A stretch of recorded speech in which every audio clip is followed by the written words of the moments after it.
ಇನ್ನೂ ಅನೇಕ ಸ್ವಾರಸ್ಯಕರ ಚರ್ಚೆಗಳು ನಡೆದು ಅವುಗಳ ಪೈಕಿ ಒಂದೇನೆಂದರೆ ಏರ್ಪೋರ್ಟ್ಗಳಿಗೆ ಹೆಸರಿಡುವುದಕ್ಕೆ ಸಂಬಂಧಿಸಿದಂತೆ. ಏರ್ಪೋರ್ಟ್ಗಳಿಗೆ ಹೆಸರಿಡಬೇಕು. 4 ವಿಮಾನ ನಿಲ್ದಾಣಗಳಿಗೆ, ರಾಜ್ಯದ 4 ವಿಮಾನ ನಿಲ್ದಾಣಗಳಿಗೆ ಇಂತಿಂಥ ಹೆಸರಿಡಬೇಕು ಅಂತ MB ಪಾಟೀಲರು ಶಿಫಾರಸು ಮಾಡಿದ್ರು. ಹುಬ್ಬಳ್ಳಿ ವಿಮಾನ ನಿಲ್ದಾಣ ಕ್ರಾಂತಿವೀರ ಸಂಗೊಳ್ಳಿ ರಾಯಣ್ಣ ವಿಮಾನ ನಿಲ್ದಾಣ ಅಂತ ಕರಿಬೇಕು. ಬೆಳಗಾವಿ ವಿಮಾನ ನಿಲ್ದಾಣವನ್ನು ಕಿತ್ತೂರು ರಾಣಿ ಚೆನ್ನಮ್ಮ ವಿಮಾನ ನಿಲ್ದಾಣ ಅಂತ ಕರಿಬೇಕು. ಶಿವಮೊಗ್ಗ ಏರ್ಪೋರ್ಟನ್ನು ರಾಷ್ಟ್ರಕವಿ ಕುವೆಂಪು ಏರ್ಪೋರ್ಟ್ ಅಂತ ಕರಿಬೇಕು. ವಿಜಯಪುರದ ವಿಮಾನ ನಿಲ್ದಾಣಕ್ಕೆ ಬಸವಣ್ಣನ ಹೆಸರಿಡಬೇಕು ಅಂತ. ಆವಾಗ BJP ಕಾರ್ಕಳದ ಶಾಸಕ ಸುನೀಲ್ ಕುಮಾರ್ ಅವರು ಉಳಿದ ವಿಮಾನ ನಿಲ್ದಾಣಗಳಿಗೂ ಹೆಸರಿಟ್ಟು ಬಿಡಿ ಅಂದರು. ಉಳಿದ ವಿಮಾನ ನಿಲ್ದಾಣಕ್ಕೂ ಹೆಸರಿಟ್ಟು ಬಿಡಿ ಅಂತ. ಮಂಗಳೂರು ಏರ್ಪೋರ್ಟಿಗೆ ಕೋಟಿ ಚೆನ್ನಯ್ಯ ಹೆಸರಿಡಬೇಕು ಅಂತ. ಆವಾಗ ಸ್ಪೀಕರ್ UT ಖಾದರ್ ಅವರು ಹೇಳಿದ್ರು, ರಾಣಿ ಅಬ್ಬಕ್ಕ ಹೆಸರು ಕೇಳಿ ಬರ್ತಾ ಇದೆ, ರಾಣಿ ಅಬ್ಬಕ್ಕ ಹೆಸರು ಕೇಳಿ ಬರ್ತಾ ಇದೆ.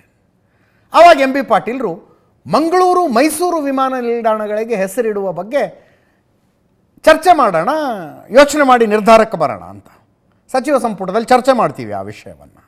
ಅದೇ ಟೈಮಿಗೆ ಹುಬ್ಬಳ್ಳಿ ಸೆಂಟ್ರಲ್ ಶಾಸಕ, ಹುಬ್ಬಳ್ಳಿ ಪೂರ್ವ ಶಾಸಕ ಪ್ರಸಾದ್ ಅಬ್ಬಯ್ಯ ಮೈಸೂರು ವಿಮಾನ ನಿಲ್ದಾಣಕ್ಕೆ ಟಿಪ್ಪು ಸುಲ್ತಾನ್ ಹೆಸರಿಡಬೇಕು ಅಂದ್ಬಿಟ್ರು. ಟಿಪ್ಪು ಸುಲ್ತಾನ್ ಹೆಸರಿಡಬೇಕು ಅಂತ. ನೋಡಿ, ಪ್ರಸಾದ್ ಅಬ್ಬಯ್ಯ ಹುಬ್ಬಳ್ಳಿ ಪೂರ್ವ ವಿಧಾನಸಭಾ ಕ್ಷೇತ್ರದ ಶಾಸಕ. It's A reserved constituency. ಅವ್ರು ಯಾಕೆ ಮೈಸೂರು ವಿಮಾನ ನಿಲ್ದಾಣಕ್ಕೆ ಟಿಪ್ಪು ಸುಲ್ತಾನ್ ಹೆಸರಿಡಬೇಕು ಅಂತ ಹೇಳಿದ್ರು? ಅವರ ವಿಧಾನಸಭಾ ಕ್ಷೇತ್ರದ ಡೆಮೋಗ್ರಫಿ ಅದು. Muslims are deciding factor there. ಅಲ್ಲಿ SDPI AIMIM ಸ್ಟ್ರಾಂಗ್ ಇದೆ, ಓಟ್ ಹೊಡಿತಾರೆ. ಅಂಥ ಸಂದರ್ಭದಲ್ಲಿ ಟಿಪ್ಪು ಸುಲ್ತಾನ್ನ ಹೆಸರಿಡಬೇಕು ಅಂತ ಮಾತಾಡಿದರೆ ಪಾಸಿಟಿವ್ ಆಗಬಹುದು ಅಂತ.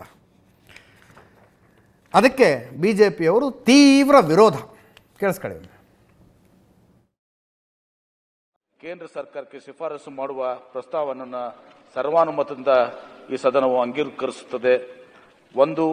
ಹುಬ್ಬಳ್ಳಿ ವಿಮಾನ ನಿಲ್ದಾಣ ಕ್ರಾಂತಿವೀರ ಸಂಗೊಳ್ಳಿ ರಾಯಣ್ಣ ವಿಮಾನ ನಿಲ್ದಾಣ. 2. ಬೆಳಗಾವಿ ವಿಮಾನ ನಿಲ್ದಾಣ ಕಿತ್ತೂರು ರಾಣಿ ಚೆನ್ನಮ್ಮ ವಿಮಾನ ನಿಲ್ದಾಣ. ಶಿವಮೊಗ್ಗ ವಿಮಾನ ನಿಲ್ದಾಣ ರಾಷ್ಟ್ರಕವಿ ಡಾಕ್ಟರ್ KV ಪುಟ್ಟಪ್ಪ ಕುವೆಂಪು ವಿಮಾನ ನಿಲ್ದಾಣ. ವಿಜಯಪುರ ವಿಮಾನ ನಿಲ್ದಾಣ ಜಗಜ್ಯೋತಿ ಬಸವೇಶ್ವರ ವಿಮಾನ ನಿಲ್ದಾಣ. ಮಂಗಳೂರು ವಿಮಾನ ನಿಲ್ದಾಣಕ್ಕೆ ಕೋಟಿ ಚೆನ್ನಯ್ಯ ಹೆಸರನ್ನು ಕೂಡ ಇಡಬೇಕು. ಬಹಳ ವರ್ಷದಿಂದ ಜನರ ಒತ್ತಾಯ ಇದೆ, ಅದನ್ನು ಸೇರಿಸ್ಬಿಡಿ. ಅಲ್ಲ, ವೀರರಾಣಿ ಹಬ್ಬಕ್ಕೆ ಹೆಸರು ಕೊಡಬೇಕಂತ ಇದೆ. ನಾವು ಕೂತ್ಕೊಂಡು ಚರ್ಚೆ ಮಾಡಿ ನೆಕ್ಸ್ಟ್ ಅಲ್ಲ ಸರ್, ಈ 4 ಸೇರಿದಾಗ ಅದೊಂದು ಬಿಟ್ಟು ಹೋಯ್ತು ಅಂತ ನೋಡಿ. 4 ಕೂಡ ಪ್ರೈವೇಟ್ ಅಲ್ಲಿ ಇದೆ, ಅದು 4 ಕೂಡ ಗವರ್ಮೆಂಟ್ ವ್ಯಾಪ್ತಿಯಲ್ಲಿದೆ. ನೀವು ಅದನ್ನು ಪ್ರೈವೇಟ್ ಅಲ್ಲಿ ಕೊಟ್ಟಿದ್ದೀರಿ. ಅದನ್ನು ಚರ್ಚೆ ಮಾಡಿ ಮಾಡುವ. ಈಗ ಉತ್ತರ ಕರ್ನಾಟಕದ ಈಗ ಅದಕ್ಕೆ ಇನ್ಯಾವುದು ಮಣ್ಣೆ ಮಾಡಿ ಮೈಸೂರು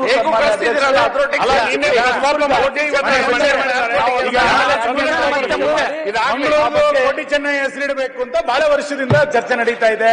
ಪ್ರತಿಭಟನೆಗಳಾಗಿದೆ, ನಿಯೋಗಗಳು ಬಂದು ಭೇಟಿಯಾಗಿದೆ. ಇಂದಿನ ವಿಧಾನಸಭಾ ಅಧಿವೇಶನದಲ್ಲೂ ಕೂಡ ಕ್ವಶನ್ ನಲ್ಲಿ ಇದರಲ್ಲೆಲ್ಲ ಚರ್ಚೆ ಆಗಿದೆ. ಇದರಲ್ಲಿ ಸೇರಿಸಿದಾಗ ಬಿಟ್ಟೋದ್ರೆ ಒಂದು ಅಪಾರ್ಥ ಆಗುತ್ತೆ. ಮಂಗಳೂರು ಆಗಿಲ್ಲ ಅಂತ ಸೇರಿಸಿ. ಇದರಲ್ಲಿ ಅಪಾರ್ಥ ಆಗುವಂತ ಯಾವುದೂ ವಿಷಯಗಳಿಲ್ಲ.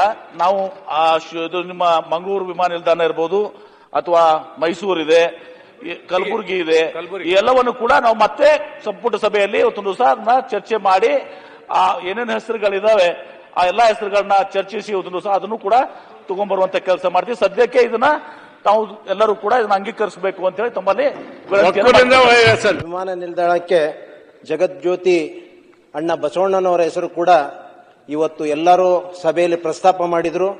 ಅದು ವಿಶೇಷ ಕಾಳಜಿ ವಹಿಸಿ ನಮ್ಮ ಮುಖ್ಯಮಂತ್ರಿಗಳಾಯಿತು, ನಮ್ಮ MB ಪಾಟೀಲ್ ಸಾಹೇಬರು ಇವತ್ತು ಅದನ್ನ ಕೇಂದ್ರ ಸರ್ಕಾರಕ್ಕೆ ಕಳಿಸ್ತಾ ಇರುವಂತದ್ದು ನಿಜಕ್ಕೂ ನಾನು ಸ್ವಾಗತ ಮಾಡ್ತಾ ಇದ್ದೀನಿ. ಅದೇ ರೀತಿಯಾಗಿ ಮೈಸೂರು ವಿಮಾನ ನಿಲ್ದಾಣಕ್ಕೂ ಕೂಡ ಅದೆಲ್ಲ ನೋಡಿ, ಅದೆಲ್ಲ ನಿರ್ಣಯ ಮತ್ತೆ ಈ ಸಬ್ಜೆಕ್ಟ್ಗೆ ಮಾತಾಡಿ. ಟಿಪ್ಪು ಸುಲ್ತಾನ್ ಈ ಸಬ್ಜೆಕ್ಟ್ ಮಾತಾಡಿ, ಪ್ರಸ್ತಾಪ ಮಾಡ್ತೀನಿ. ಈ ಸಬ್ಜೆಕ್ಟ್ ಮಾತ್ರ ವಿನಯ್ ಕುಲಕರ್ಣಿ. ಮನೆ ಅಧ್ಯಕ್ಷರೇ, ಇವತ್ತು ನಿಜವಾಗಿಯೂ